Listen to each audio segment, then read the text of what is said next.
Good morning, afternoon, evening, ladies and gentlemen. I'm George Moss again here at allpointstv.com and also 92.1 WFOV, and we're very glad to have you aboard as well. Thank you for coming into our world on Labor Day, and that is a tremendous honor for us because we know on Labor Day, that's the first day that we come together to honor those who have made this country great. Of course, you can't have labor doing great things unless you have someone that is putting labor to work. And so we honor those persons also, and those are the producers. And I was reading this book before I came to the studio today to upgrade my own understandings about what I read some years ago. And one of the all-time classics, it will never go away, it will always be one of the classics that will forever be part of our cultural legacy, and that is a great book, the novel written by the great Ayn Rand. And Ayn Rand wrote the novel called Atlas Shrugged in 1957. And Ayn Rand, who was born in 1905 and died in 1982, if she were alive right now, I don't think Ayn Rand would change one word of what she wrote in Atlas Shrugged in 1957, because the things that she wrote about are still pretty much excellent in what we're doing right now.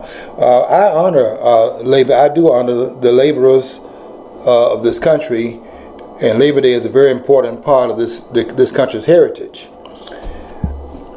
But you have to understand that if labor did not have something to do, then the labor would just be sitting idle and there'll be no production. So the question is, yes, labor is very important, but who is making labor relevant in terms of the people putting something in front of labor so that it can be productive? And every time I pass by some of these road development projects, the state is doing a lot of road development right now, and every time I pass by those developments, they have a very big one over here on one of the main streets in the city, and when I pass by it, I see these people in these caterpillars, and they are lifting up all this dirt. And when you had a shovel and just were, you know, it's like taking a cup and you know, you'd be there all day. But when somebody developed a caterpillar where the productivity was much more, you're much more productive, then what happened with the caterpillar was that the person being more productive was getting more income, because you raise his productivity level up. Now, you can do the stuff that politicians do, but let's be aware that it is the producers, the persons that make labor more productive, and by being more productive, that is what increases labor's pay. You can't go into a room and pass a law, which is what these politicians do. You go in, you got to be kidding me. You go in here and pass a law, and the law you pass says that this job is going to pay this much money, and the producer who wants to get production out of the laborer, because without production he can't pay for the cost of the labor. So here comes the politician, because if you say that productivity will raise wages, there's no role in that for the politician to play. So the politician does not like that two-tiered relationship between the person that's providing the jobs and the ones that's actually doing the jobs, because that cuts the politician out. So the politician comes in and they order the producer to pay the worker at a certain rate, that if those rates were the rates of the production, he would have gotten that pay already. Because no worker is going to be working at a job which is paying him below his productive cost, because he can go and sell his services to another place where that cost will be met because the skill is being sought, and therefore the person that is in need of the labor will want to keep the labor because he's at this level of productivity. If they're not willing to pay the person, he goes where the rate of pay would in fact be commensurate with his service. That cuts the politician out.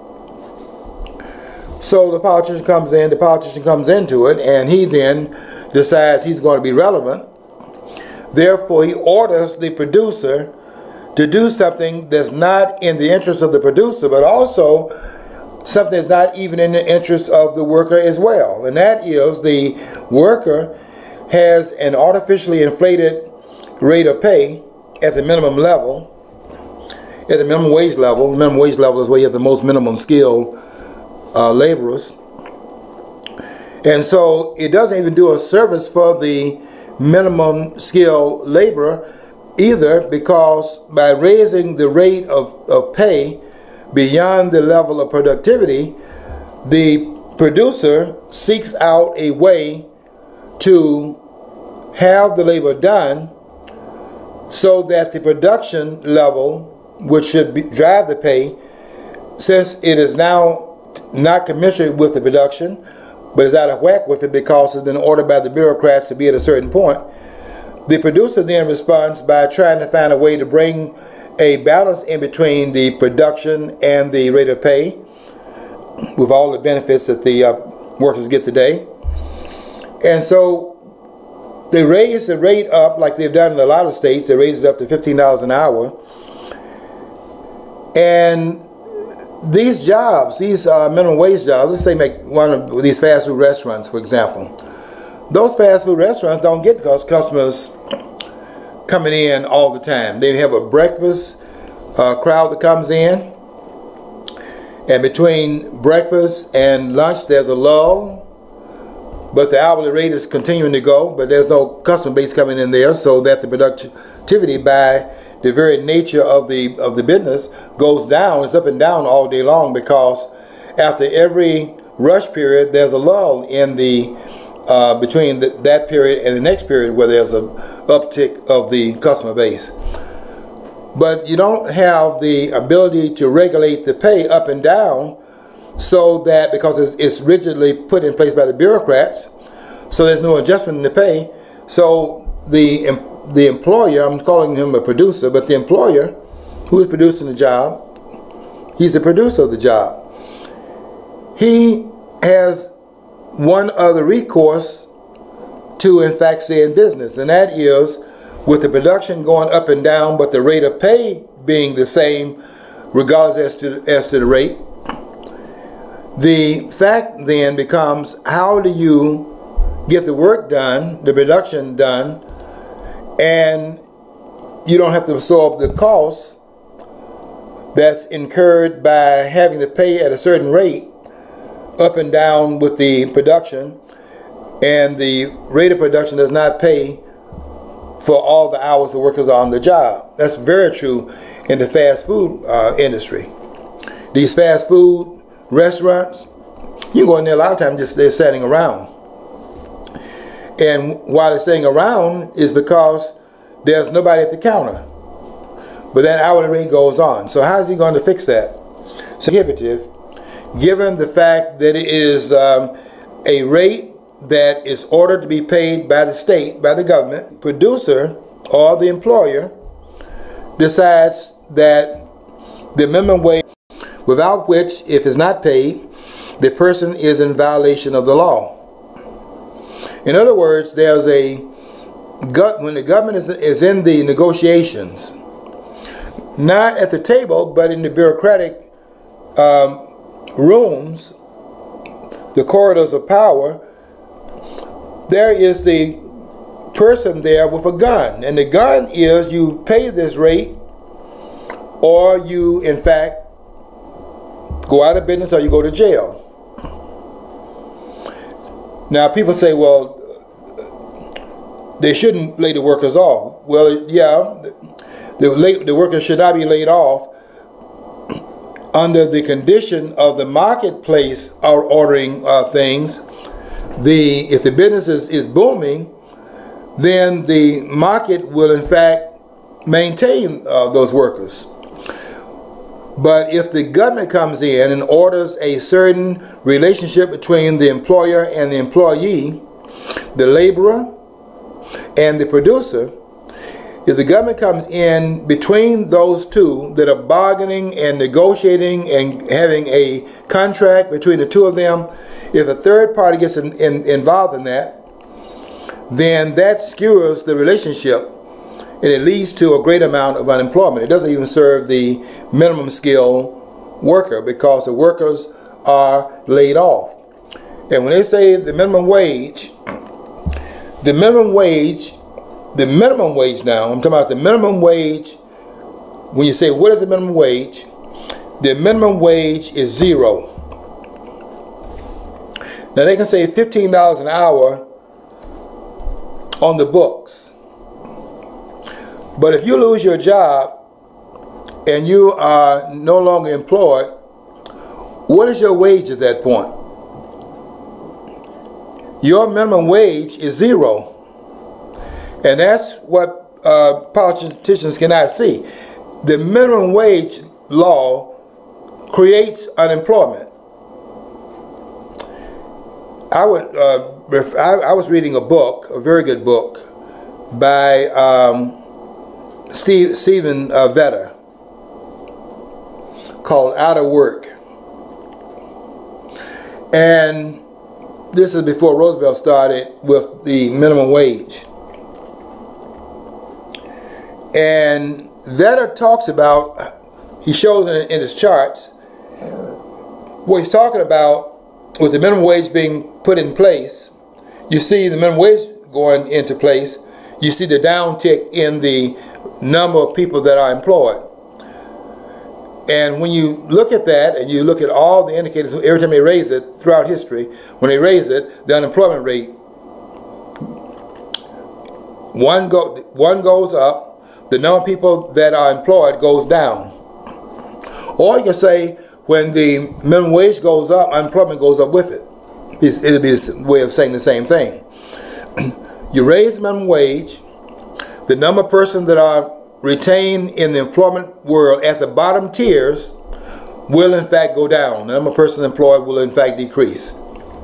And we've seen that every time the minimum wage is in fact raised. And how you raise it, which it doesn't, if it doesn't match productivity and it does not meet a need in the workplace, then that minimum wage will cause unemployment. And here's the thing is, for the social justice warrior types, the minimum wage job are basically your jobs for your entry-level jobs, what we used to consider entry-level, you know, the service industry jobs, which sadly are becoming the more and more the mainstream of sources of employment in this country, because offshore, offshore possibilities for manufacturing plants to go there because it's cheap. The labor costs overwhelmingly are cheaper. But anyway, that's another thing is too. The social justice warrior type, they say they're advocating for these disenfranchised people who are, so desperately poor, so they increase the demand for these on the employer to pay more. So these people, the only recourse the employers have is to reduce the number of people they hire, or they'll lay off. And it's like you can't make these social justice warriors. My grandparents had a business, and they paid more than the average wage was, because they had a restaurant. For their waitresses or service personnel, wait personnel would call now. They paid. There was a standard, and they paid 25 to 50 cents an hour over what that union used to ask for or demand, whatever rather. And plus they also gave them a lot of breaks, and they retained a good workforce. I mean, except for dishwasher. Dishwasher, I don't care where you're at, it's a horrible job. I've done it. Okay, but anyway, they retained people for much longer periods over time than they would most places of comparable size. Well, actually, there's nobody comparable at that point. But and so because they had the incentive to stay there because of the cash. So my grandparents recognized they weren't like geniuses. They didn't go Wharton School of Business, but they understand we had full employment going on pretty much with the General Motors factories going full tilt. They had to attract people to keep, and they did. They kept people they paid pretty much a comparable wage, because in the 1950s, 1960s, the shop workers were not making as much money as they're well known for now. So that's what it was. And the thing is, nobody understands too that everybody else, by everybody else's estimation, is being greedy. The store owner is greedy because he doesn't pay $15 an hour for his clerks. But yeah, they don't say that the person wanting more is also can be considered being kind of greedy at times too. So that's, everybody else is greedy by different other people's perspectives. So that's my input. Everyone wants more, because more adds to your quality of life. So I do understand that, but we have to understand how more is to be acquired in a capitalist system, and that has to come through production. A person that is digging a ditch with a shovel is not being as productive as a person that's in that caterpillar I was talking about. So therefore, what do you expect to happen in terms of their rate of pay? Another thing is too, though, if you look at the analogy you use about the caterpillar, the bulldozer, the black hole, whatever you want to call it, the person who actually is employing these people are actually usually owns that or is leasing that equipment. So that's like the burden of the equipment itself, investiture, is actually done by the person engaging in the project building, whereas and they're getting paid simply enough money to operate that, because they got to have a skill set. I'm not diminishing that, but or mocking that, but it's like that burden, that person is no longer, if you go back to the shovel digging days, that person is responsible for buying their own shovel. The worker was. So I mean, there's a big difference there. The means of production, even because they're cost prohibitive for the average person to buy, is taken up on by the project developer, creator, or whatever, the production group, whatever. So that's a distinction that's lost on most people. Yeah, remember that jackhammer used to have where they would chisel into the concrete. Right, I've used those. Yeah, I don't see those anymore. I see that that big scooper that they have, where they just simply take this big shovel-like thing and hit it down to the ground, right, and pick that concrete up. So that I don't know how many persons' jobs that one person takes, but the composite of all the persons that were doing this job with the jackhammer type of thing, that one person that's in that cabinet regulating that shovel has assumed a number of jobs in the capacity of his own work. So his income is higher than those persons that were there. But he also replaced those persons, because when you're more productive, and that's a point that's got to be made here about the minimum wage law. The minimum wage law is not to pay your bills, is not to pay your rent, to give you a living wage. The minimum wage law is, the minimum, not the law, but the minimum wage is to put your foot on the ladder to get the experiences that you have to go to the next level. It may well be that somebody will see you doing a good job at the lower level, and they will see that you're such a good worker, you don't deserve to be down at that level, that they want to bring you up to another level, and because your capacity is increased, your income is also increased. That's a relationship between the employer and the employee. It does not require a third party to get involved in it. And through the natural selection that's inside the capitalist order, the capitalist system, the rate of pay is regulated by the persons that are negotiating what that is worth. And when people ask me, what are people worth? What was the worth? Let me talk about that. Something just happened the other day, where a person got $100 million for less than 36 minutes of work. I'm talking about the fight between the MMA fighter and the regular boxer, Mayweather, and 30 some odd minutes of work was done, because it didn't last 12 rounds. If it had lasted 12 rounds, it would have gone 36 minutes.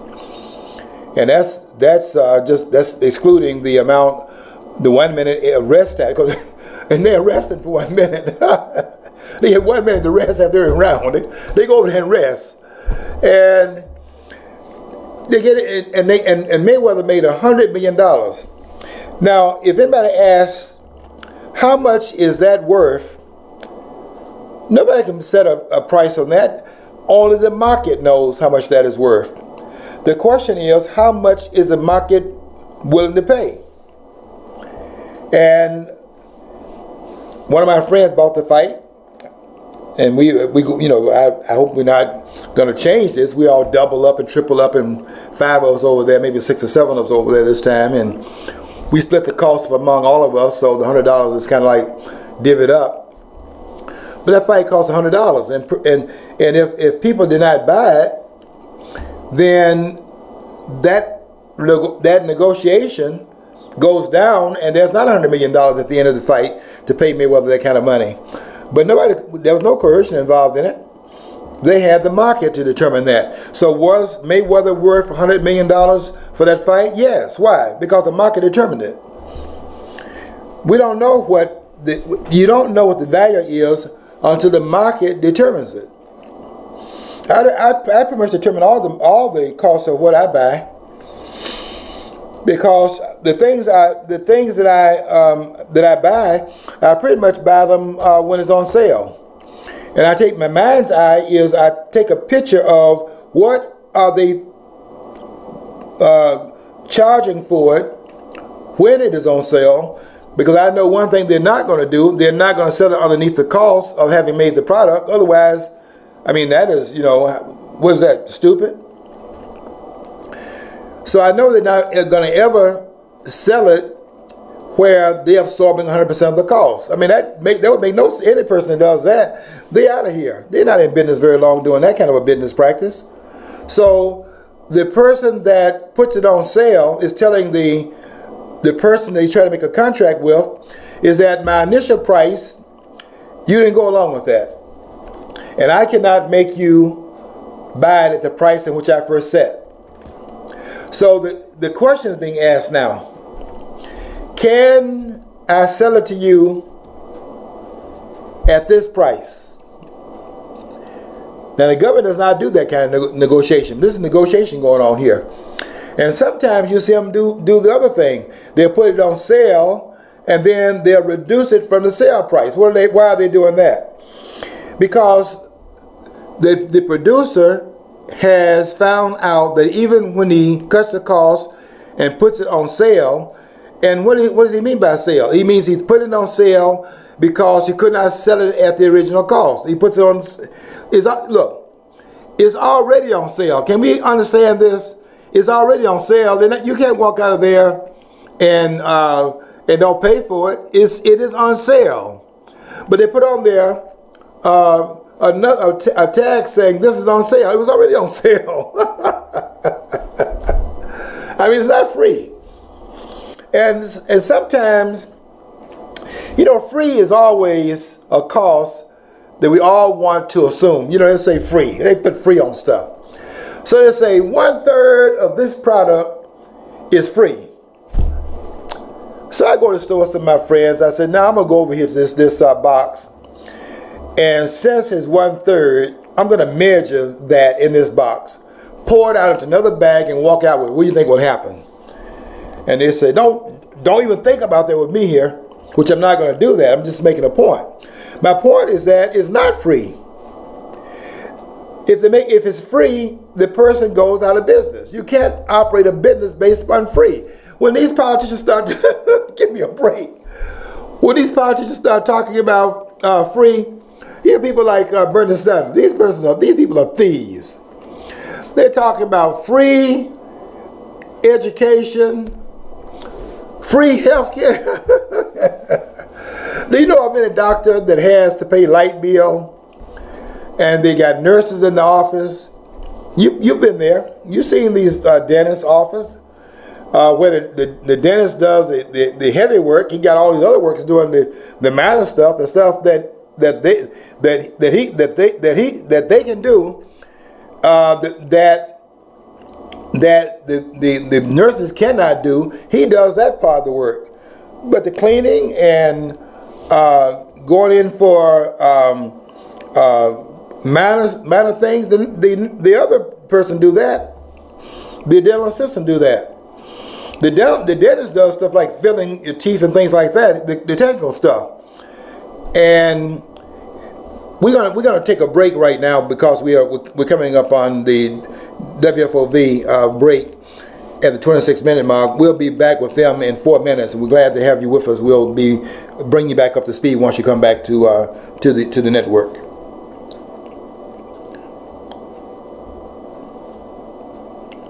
Okay, and so John is giving me the signal to continue the allpointstv.com program. And when they come back, we will apprise them of what they missed during this 4-minute time period. We're glad to have them because we are trying to increase our, net presence. And we know that the people listening in the Flint area are, the bulk of the people were born and raised in a blue collar, family, like I was. And we had this love-hate relationship with the producers, the people who actually had the factories, whatever. And it was us against them. And I had a friend who lived in other parts of the country. Her dad was a General Motors executive, and she remarked one time, she goes, she never seen such an attitude of us against them. In the GM terms, the blue collar against the management or the supervisory role people. And she goes, they're just like this animosity. And of course, it's bred because of the pre-1937 sit-down strike. They were a pretty bad situation. I mean, there was a need for the union then, but it just seems like we're addressing people here in Flint who have grown up with this kind of animosity, this animus, this strong animus against a business creators, but yet they always want a great paying job. And it's like I've always sat there. When I was in my 20s, we sat down, and I had that too. I'm not going to be self-righteous. To a large degree, I did have that. And then I've sat down and talked to my dad and my grandparents who had businesses and stuff, and I started thinking about what they had to go up against. And back then, it was a lot less intense, like paperwork and liability insurances and stuff. And they had them, but not as high as it is now, and expectations. And I was just overwhelmed by just looking on paper what they had to overcome. So when you try to put this into practice on a day-to-day basis, there should be some appreciation for the job created. And I don't mean, like you got to have this like awe or anything, but understand that they have obligations. They have so many people they got to answer to, and all these workers that had to just make sure they showed up, punched themselves in, and did the jobs they had at hand. And it was 8 and skate, 8 hours, and then skated away. So they did, but they have this kind of animus against those people who are employing them. Yeah, the idea that they are living well because they're cheating the workers. Rand answers that very well in her book called The New Intellectuals, where she talks about how the capitalists, and you can use the word capitalist for the producers or the employers, she says that they do not covet the workers' wages, but the workers covet the producers' profits, not recognizing that if there are no profits, then the laborers do not have jobs, because the profits is what pays for the business to be open. If there are no profits, you have to keep in mind there's capital investment in businesses. And if the employer is going to pay for the capital to be replacement and not charge that to the workers, then the worker should not be demanding the profits that the employer makes that keeps the business open, because that's how they have their income. And the income differential is different because the propriety of the investment is different. If you think that that is not something that works according to the best system that's ever been discovered so far in the history of the world, the capitalist system, then try to envision what would happen to society if the producers did what John Galt did. Yeah, I'd like to welcome back the WFOV viewers now, listeners. So, welcome back, folks. And we're just now talking about what would happen if the producers, who are never honored, by the way, we don't have a day for the producers, the capitalists in the society, the creative class, the class of business proprietors, the ones that's actually making use of people's hands by giving them something to do that increases their productivity. Those that are the wealth creators, the ones who in this country made money a matter of pride, the pursuit of money. In other words, we were the first country to start actually celebrating making money. I'm going to make some money. And Rand says, anybody who says money is the root of all evil, anyone that is saying that, run as fast as you can from that person, because that person is a looter.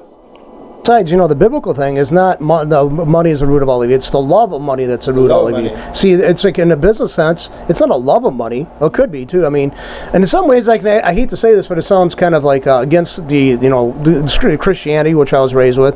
But I mean, when Gordon Gekko said in that movie Wall Street, and he was the villain, but he may even a villain will speak the truth occasionally. And he said, greed, for lack of a better term, is good. And because it does crystallize, you got to look at the bottom line when you have a business. Can I still do this and still bring something in so I could perpetuate this? Because basically, they want it. That's their job. That's their job. They're no different than the employee that they're employing in some sense, because they got, and in some ways, you don't have this independence as a business owner that some people have this image of. You're actually more tied to, like I said, or alluded to already, you had most people out there go to McDonald's, they work or work in the factories where they punch in, they do their job, and they got 8 or 10 hours, and they skate. They don't have to think about that job again until they go back the next morning or the next day evening shift, whatever their shift is. I mean, that's the entire content of their relationship to that job. So I mean, and in some ways, it's very liberating. The person running the place has got to worry about making payroll, got to make sure the safety needs are being met, the production quotas or whatever being kept up, and actually making money on those. I mean, there's this, they have to be great jugglers in a sense. You look at the great jugglers is exactly the right term, because you can look at any of the persons that are doing those kinds of jobs where the inventory has to be refilled. You can see that that takes a lot of meticulous effort. The mere fact that you don't see it shows how well it's being done, because once that job is not done, you see the effect of it. There's you don't have, it's amazing.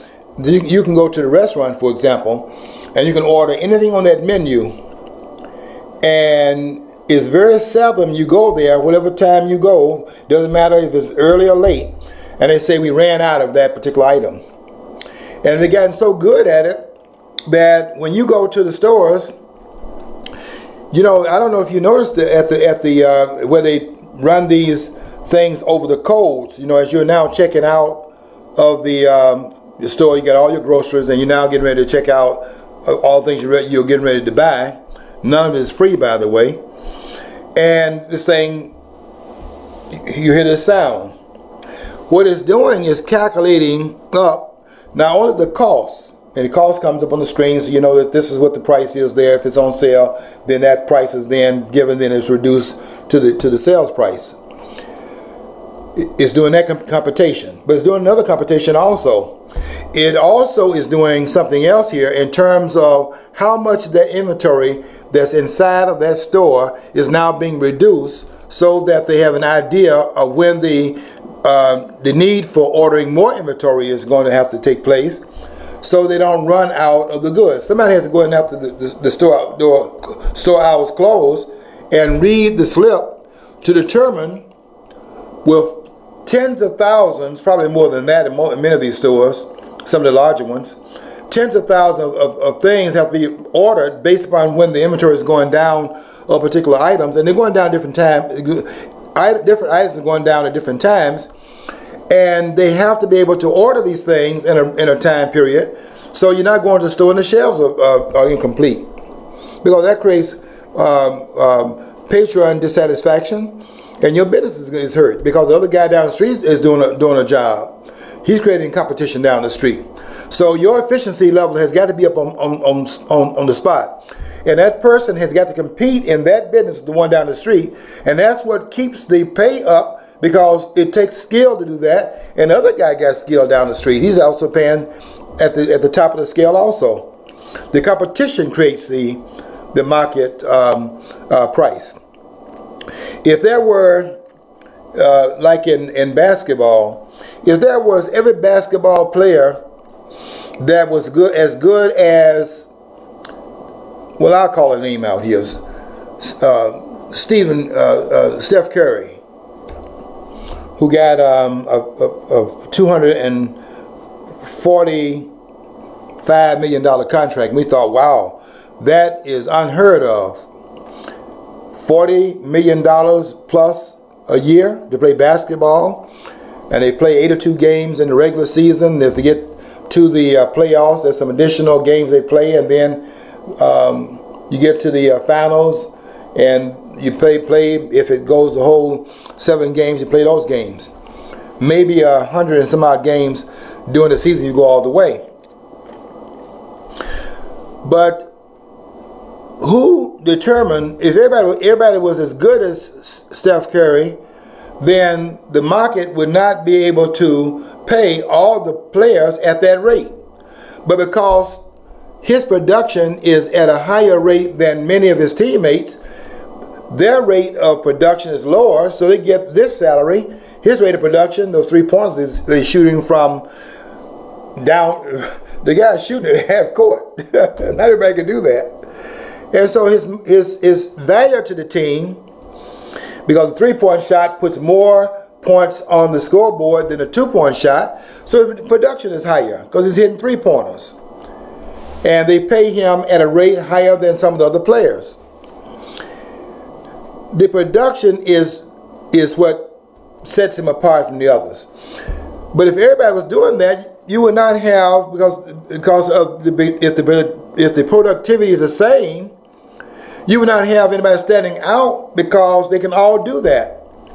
And you would not need the one player that's up here at the top of the salary cap and everybody else is below that, because all of them would be on the same level. That would be the communist aspect to it, the social aspect to it, set by the market.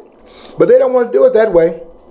They want to have the salary set by the bureaucrats.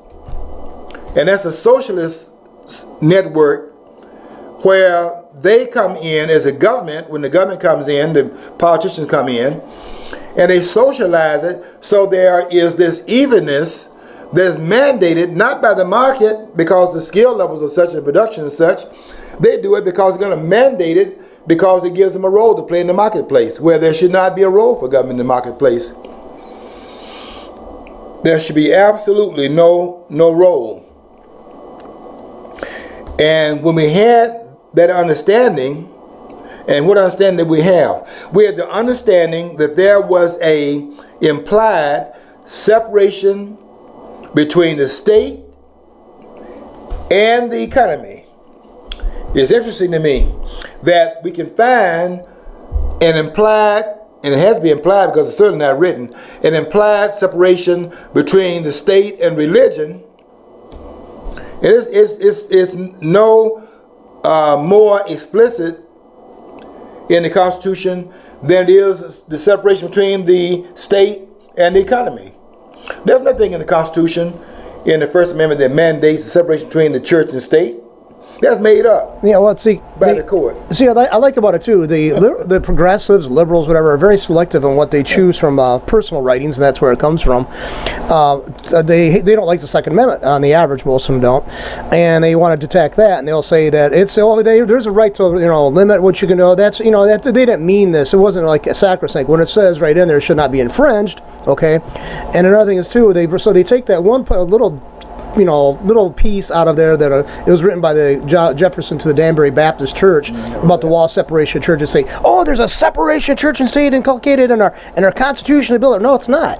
And yet the Second Amendment, which is very clearly stated, they want to say, oh no, that's not what it means. Because, well, what is it's only for militias. The militia is a citizen army. Matter of fact, we should have more of the citizen army. The National Guard was supposed to be that, basically my interpretation and the way I've been taught that it's not supposed to have been part and parcel of the U.S. federal forces.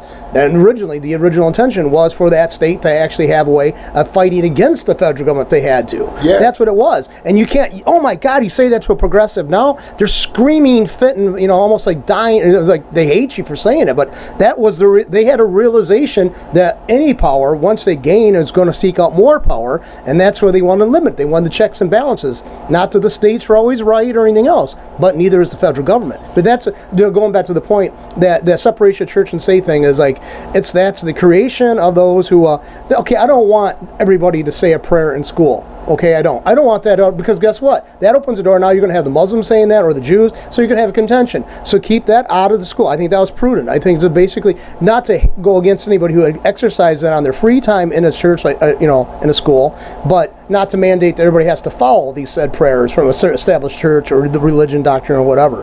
That's what that meant. So anyway, but that's, yeah, I always make that point because I'm tired of people overusing that point. Yeah, we didn't actually discern this idea of separation of church and state until 1948 in the Everett versus Board of Education case, and then in 1962 in the Engel versus Vitale case, the court came out and it built upon the 1948 case and said that there's this separation of church and state. But if that were the case in terms of the framers' idea about it, to have the government over here and all the other, well, you have the church here and the state there.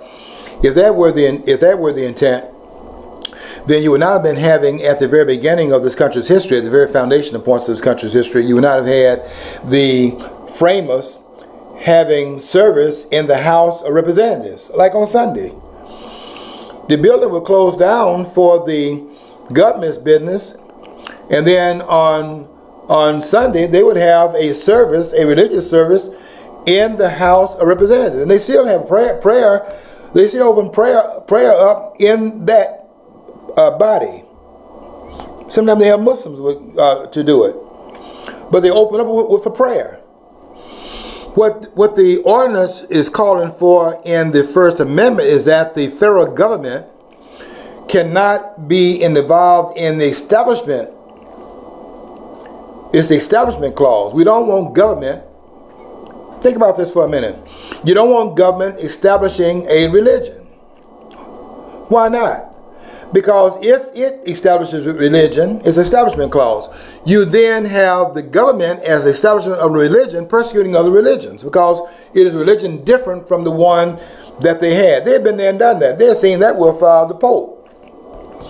You go read about the Pope. There's a good book out written by De La Rosa called The Vicars of Christ, The Dark Side of the Papacy. It's an excellent book. Well, the popes years ago, and I'm not trying to denigrate the Catholics, so anybody listening to know like that, I mean, you're not held accountable. I can't hold you accountable for your church's history, and my mom and my family was part of that. You know, we were Catholics one time, but yeah, the popes could actually raise up armies, and they actually had fights with the people of Italy and stuff over what they call the papal states, yes. And they tried to retain those and stuff like that. I mean, it wasn't. I don't believe Christ, who had nothing, who died with on a cross with nothing. I don't think he ever actually advocated, wars. I don't think he invited. I don't think he ever taught anything that would back up Zionism. Modern day Christian Zionism. I don't see any of that. He was very apolitical because he realized overcoming of your own passions is even harder to do than dealing with an outside force. That's where I think he wanted you to rest upon, is that you got to combat those things and those impulses in yourself and those temptations and your own, that kind of stuff. I don't think he was a political person. He still angered the politicians, even deliberately not being political. So that's where I could see where that's against the establishment of a national church. Is in our best interest. You don't want the government to do it, because once that happens, the persecution, because the state has a monopoly on the right to initiate force. No other entity inside of the state, outside of the government over the state, has the legal right to initiate force. You can defend yourself, but you have no right to initiate force upon another person. Only the government can do that. Legally, I'm talking about. I got questions and problems with that too. That assertion. I mean, I would have a problem with it. I don't think there should be initiation of force by any of the entities. If the people cannot do it, they don't. Then, by the prerogative that's denied to the people, and the government is the embodiment of the people. If they have no right to, in fact, embody the right to initiate force themselves, how are they then able to embolden the government to do what it can do if it is a reflection of the people's will and what they can do? I just sum it up this way: some things are so wrong, nobody should be doing it, and that includes, like, I never understand warfare and our ability, we just blatantly just go along with it. We're called out of our daily lives. We're called out of our daily lives, and then yanked. And that's the only time my family actually got to see the world. And the Wilson side of the family is when the government put us in military uniform, put us on a ship, and sent us, "Hey, give us a weapon. You got to go kill these people for us." Even though we had nothing to do, and they weren't even an abstractly kind of a danger to me and my family, you know. But that's how we got to see the world. Yeah, it's amazing that we have accepted, and I'm doing a 5-part series right now on the tax structure in the country, and it's just amazing. Donald Trump is trying to get a 15% tax rate, and they up here acting like that they're making such a sacrifice to give our money back to us. You stole our money, and we have to appeal to you to give our money back to us. And we're supposed to be thankful when they cut the theft rate from 35%, and they're saying, no, 15% is too much. We got to keep everything but 20%. 20% is probably okay. And we're supposed to be, you know, like seals, you know, applauding as if that's doing us a favor. The fact is that they shouldn't have stolen in the first place. All taxation is theft, and we were against it. I don't care what they say. I'm writing a 5-point series right now on this. I'm on part 4 tomorrow. I paused during Labor Day because I wanted to honor the laborers. But I'll be at part 4 tomorrow. I'm going to be dealing with the aftermath of the war for independence that was fought between 1776 and 1783, which we're calling it a Revolutionary War. It was not a Revolutionary War.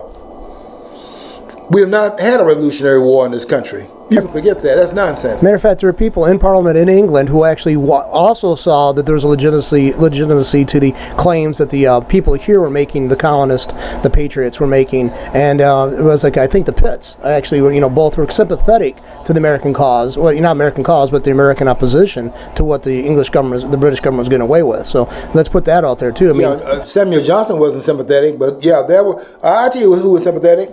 Edmund Burke, who was a premier thinker in England this time. He told these persons that if you put the Townsend Acts that were put in place in 1767,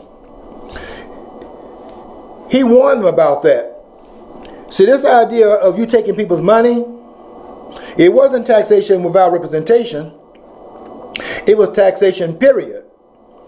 In fact, somebody should go read the transcript of Benjamin Franklin going before the House of Commons and testifying about the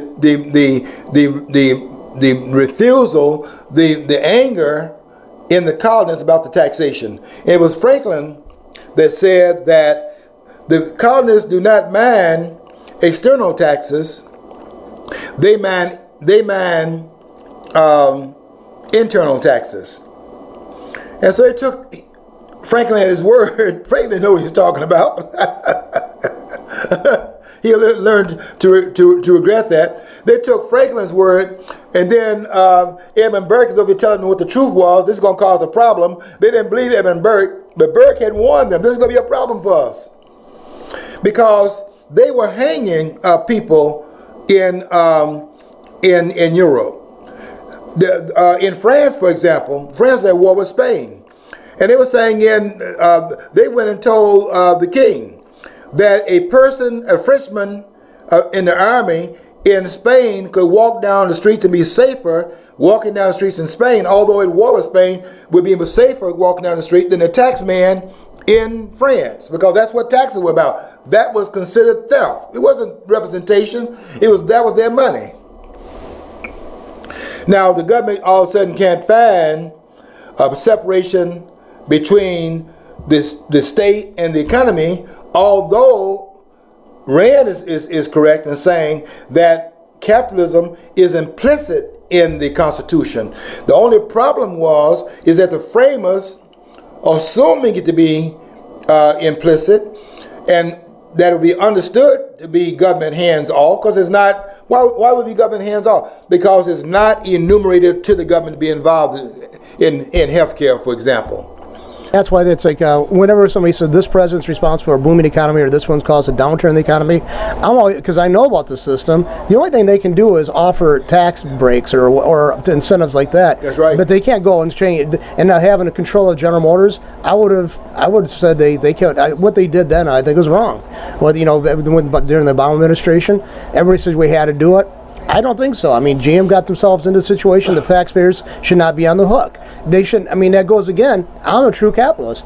They made those decisions and stuff like that, and it led to nowhere for them. And they wanted us to bail them out. I'm going to say you can't privatize. You can't privatize profit and then socialize the loss and put it up on us. That's what I would have told them.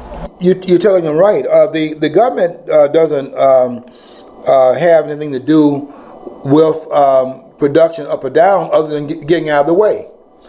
In other words, when government reduces taxes, production will in fact go up. Why? Because more money is being circulated in the economy and not in the hands of the politicians. But that's because all you do with the government is get the government out of the way. In fact, that was what happened during the time of Louis XIV, where they had the Treasury under Louis XIV was going to help the businesses out. And he's going to give them this. The government's going to do this for them. And the government's going to do that for them. And everybody was so discontented because the government was supposed to be out of the way. And they were grumbling. And he couldn't understand what they're grumbling about. Wanted to know, why are you all so upset? I'm trying to help you. And he said, what is it that you want? I'm doing everything that I know to do. And the word came back, parlez-vous laissez-faire. What you can do is leave us alone.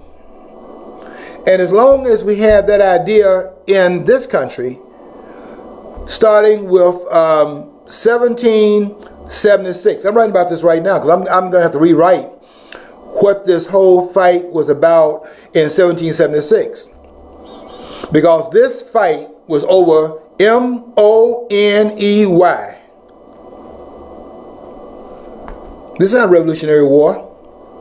This is a war for independence. Why? Because they wanted to, in fact, keep their money. And they did not want to go into the hands of the coffers of the state. They were even fighting King George III over, George III wanted to charge the colonists for paying for the soldiers that they kept inside of the colonists for their own protection. That's why you see after the 7 Years' War, it was fought between 1757, well, 1756. You got two dates for the 7 Year War. It's 9 Year War if you talk about how France saw it, because France was dated 1754. But in 1756 to 1763, the 7 Years' War, or also called the French and Indian War, that was a cost that went beyond what was expected to be paid for in this war. But be that as it may, above the cost or not, they felt they should outsource that pay to the colonists to pay for your own protection. They objected to that. And they were paying, basically the colonists were actually producing products, you know, they shipped over to England so England can then sell it to European markets and make, or all over the world, and make money off of it too. So basically they're like forced labor. Then they want to tax them for that. And they're basically forced labor. That was the problem. They came here. You see the colonists, we have misrepresented the history of this country. We've had 2 wars of independence in this country. And what I'm doing in my post on Facebook, I'm doing something that no scholar in this country has done. What I'm showing in this 5-point series is that you cannot start with the idea of the war in 1776, start there, and get to the Civil War over slavery. You cannot get there. You cannot do that. You cannot start there and then thematically move toward 1861 and then show how this progression would have led to that outcome.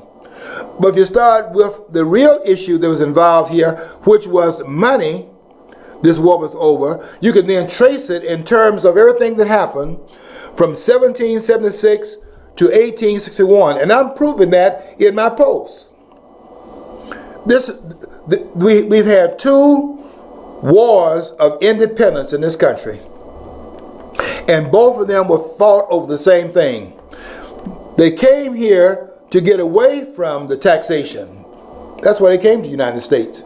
Everybody's talking about they came here for religious freedom. Okay? If you say that was the motivation behind that, then you tell me why it is we don't see an exodus out of the Middle East. Because the persecution there is unparalleled. I know you're not going to say anything about it because it's not Muslims that are getting killed, it's Christians. You don't care about that. But if that was a motivating factor in terms of that, you know what? If they're persecuting your religion, you can go into bed with a flashlight and read your Bible. You can, in fact, do what they did in the Spanish Inquisition and just change your name so that they don't see that you're Jewish. You can hide your identity if it's a religious claim that's made, and just continue to practice it on the tones. So that's not it. They came here because they wanted to keep what they had earned and keep it out of the hands of the government. I'm going to prove that in parts 4 and 5 that's coming up tomorrow and Wednesday as we finish the series out. We have to leave here. We're glad that you were with us on Labor Day. We do honor the laborers. You've done a great job. Do not misunderstand. The real reason why labor can be honored is because the producers made labor necessary and made it much more productive. Okay, until next week, I want you to follow your dream. Because if you don't follow your dream, you'll never know what's on the other side of the rainbow.